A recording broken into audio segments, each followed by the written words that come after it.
Қайырлы күн оқушылар, бүгін мен сіздерге диірмен ойынын қалай ойнау керектігін көрсетемін.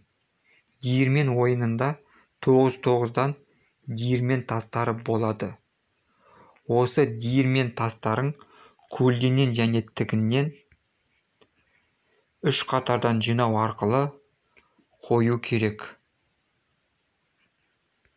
Егер диірмен тастарын 3 қатардан құрсақ, онда қарсыласының диірмен тасын алып отырамыз.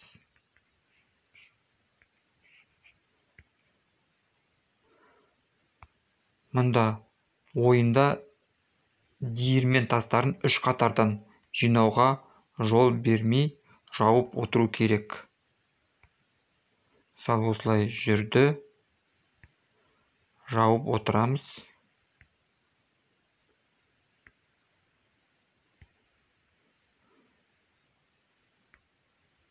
Мұнда барлық диірмен тастарды диірмен тақтасына қойып шығамыз. Содан кейін көлденең және тігінен бір қадамнан жүру арқылы диірмен тастарын жүреміз.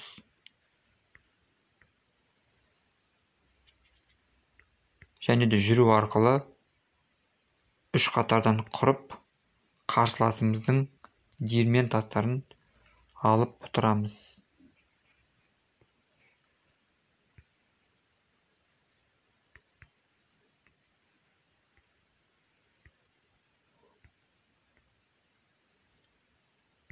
Міне 3 қатардан жинадық. Мұнда ойын шарты бойынша 3 диірмен тасы қатар құрылып тұр. Осы қатар құрылып тұрған диірмен тасына теспейміз. Басқа диірмен тастарды алып отырамыз.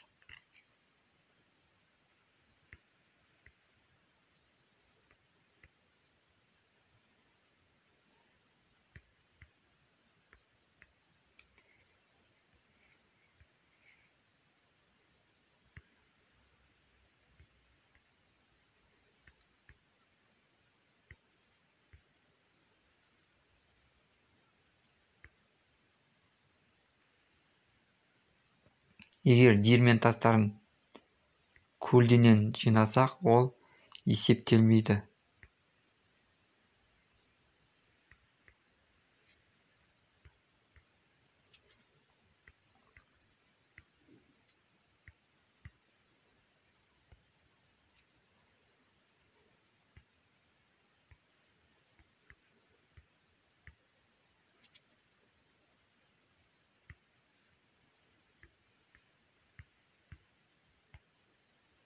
Ойын 2 диірмен тасы қалғанша жалғаса береді.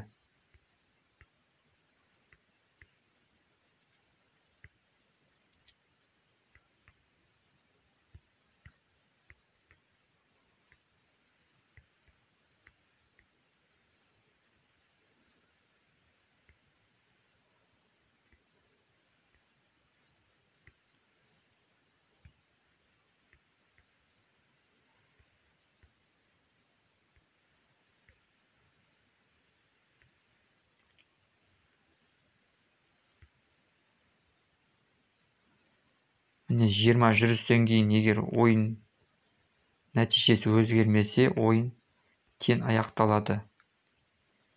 Енді 3 диірмен тасы қалғандықтан ол кез келген жерге жүре алады.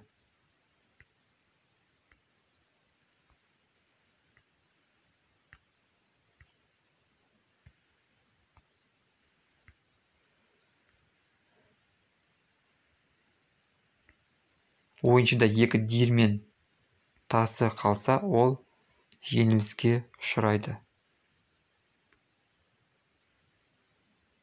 Назарларыңызға рахмет. Сау болыңыздар.